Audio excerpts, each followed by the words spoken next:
Goodness, no middle ground there. Okay, thanks, Dan. Guys, we're living in a time we know so many of our neighbors and our friends, people are struggling, and many want to give back. Yeah, a lot of us do. But before you do, the Better Business Bureau and also the Federal Trade Commission, they have a warning about charity scams. Call for Action problem solver Caresse Jackman has been following this very closely, and she has more. Every time you go on your phone and you go online, you hear a lot of people asking for assistance or some kind of help because, after all, it is 2020 and a lot of people are struggling right now. But that's what the Better Business Bureau and the FTC say they want you to be mindful of. Beware of people using other people's misfortunes to take your money. Whether it's the tornadoes, whether it's COVID-19 or the upcoming holidays, consumers are more likely to want to support charities. Especially here in Tennessee, where we pride ourselves on being the volunteer state.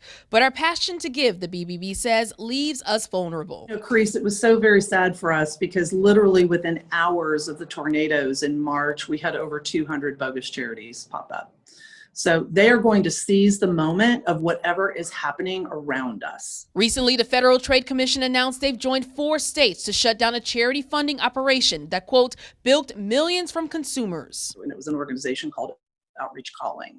And so consumers are getting calls saying that they're raising funds for to send care packages to Vietnam vets that can't get out of the house right now because of COVID-19, or it's recovering breast cancer victims who also would be at risk if they left their home. What we found in this scam, what the FTC tells us, is that less than 90% of the funds that were donated ever saw the charity. BBB President Robin Householder says consumers need to know who they're donating to. So instead of giving to a solicitation, the best thing consumers can do is reach out to the organization that they're passionate about directly. Also, don't respond to solicitations. Hit them hard with specific questions. What is the name of the company? Make sure they clarify that charity. What's the address? What's the phone number?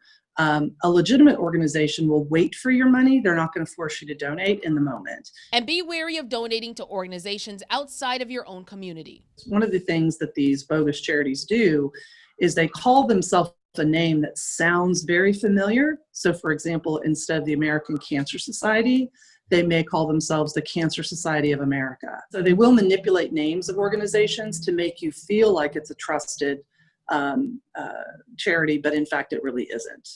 And if you want to make sure that a company or organization is legitimate, make sure you go to somewhere where they can verify that information for you. We'll have that information on our website, WSMV.com. I'm Call for Action problem solver Caresse Jackman, News 4 Nashville.